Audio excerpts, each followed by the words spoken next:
Bom, pessoal, então a gente vai continuar a leitura do texto onde a gente parou. A gente estava discutindo a diferença entre crença e conhecimento, e o autor já tinha dito que que conhecimento é uma crença verdadeira e justificada, certo?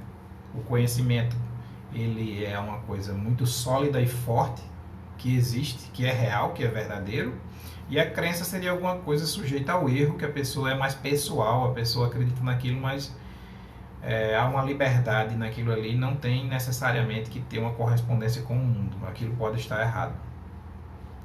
Mas aí o autor começa a problematizar essas questões, a dizer que talvez isso não seja bem assim, não é? Mas aí ele deu a definição de Aristóteles de que o conhecimento verdadeiro é quando o homem é capaz de dizer uma coisa e aquilo que ele diz entra em correspondência com o objeto a qual ele está se referindo, as coisas do mundo. E se aquilo entra em correspondência, significa que é verdadeiro. Se não entra em correspondência, significa que é falso, certo? Vamos continuar desse ponto. Então, tudo bem. A grande questão, aí o autor vai começar a problematizar novamente. Ele vai dizer, tá, vimos isso, Aristóteles diz isso.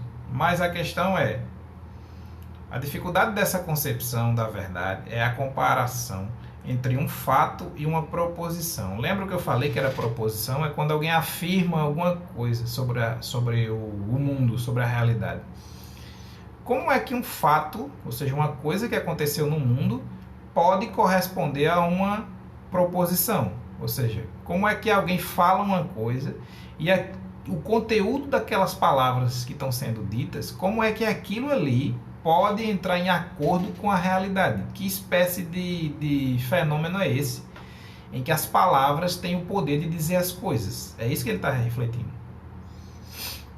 E a resposta a essa pergunta tendem a elaborar uma visão metafísica do mundo, ou seja, tendem a elaborar uma ideia de que, de fato, a nossa inteligência e a nossa linguagem, as palavras que a gente usa, tem esse poder mesmo, né, de dizer o que as coisas são, de verdade, absolutamente, em si mesmo. Seria o aspecto que ele chama aqui de metafísico. Não se preocupe com essa palavra, a gente não vai explorar muito ela, não.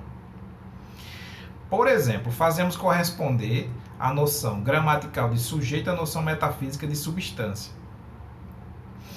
E a noção gramatical de predicado, a noção metafísica de propriedade. Como se houvesse, presta atenção aqui, uma mesma estrutura entre nossa linguagem e o mundo.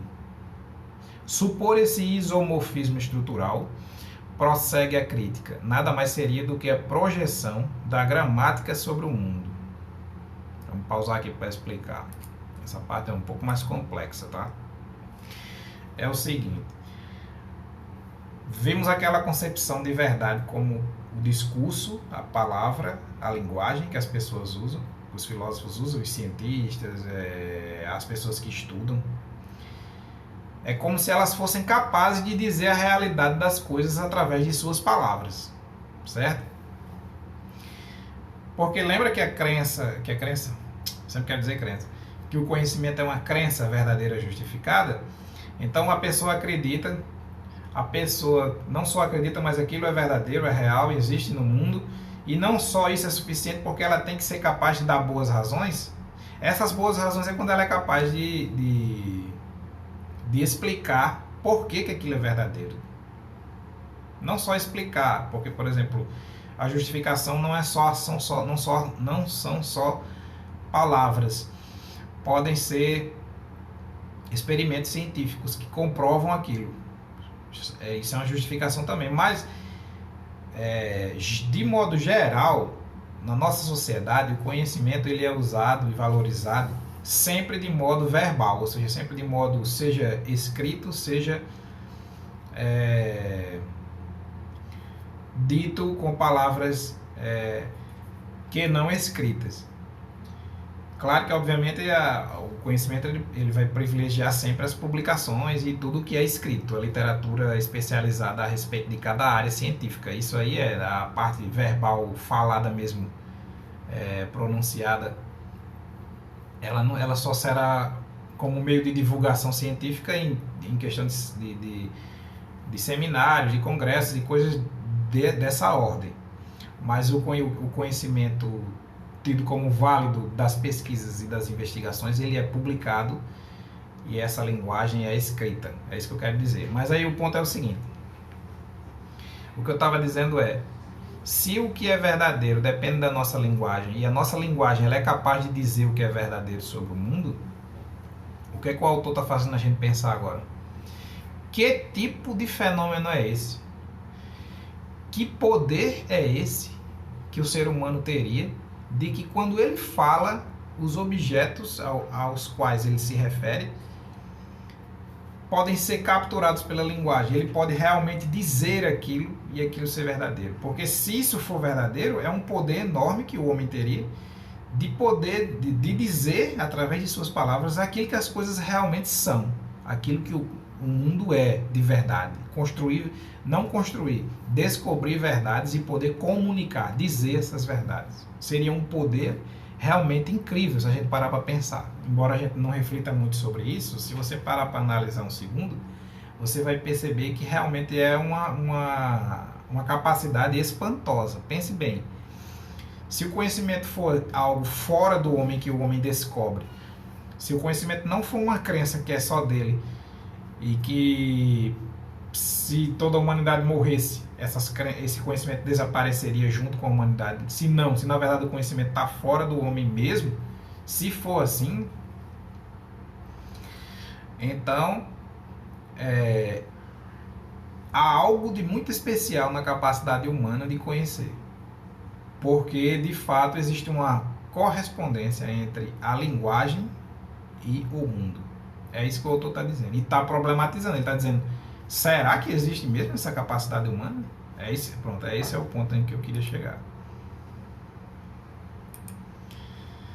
Ok? Por isso que ele fala assim, ó, isomorfismo estrutural. Ou seja, isomorfismo, essa palavra significa iso é igual. E morfismo é forma. Existiria uma mesma forma, uma forma igual entre o mundo e a sua linguagem. Se o homem for capaz de dizer realmente o que as coisas são.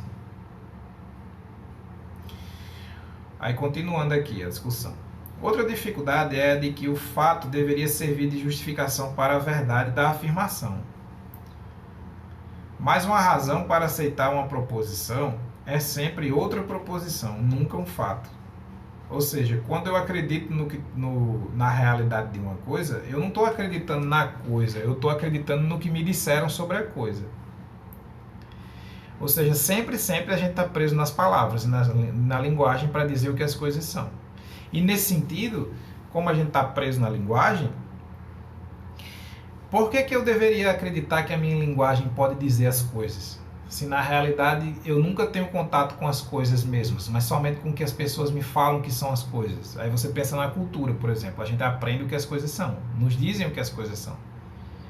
E a gente acredita que aquilo é verdadeiro, né? Então é como se a gente não tivesse contato com o mundo mesmo, mas apenas com as palavras que descrevem o mundo, os fatos. Certo? Nessa concepção da verdade haveria como que um erro sobre o tipo de coisa que serve para justificar uma proposição. Essa última crítica motivou uma segunda concepção de verdade. Pronto, ali foi a primeira concepção de verdade e a crítica que ele fez, certo? Agora a segunda.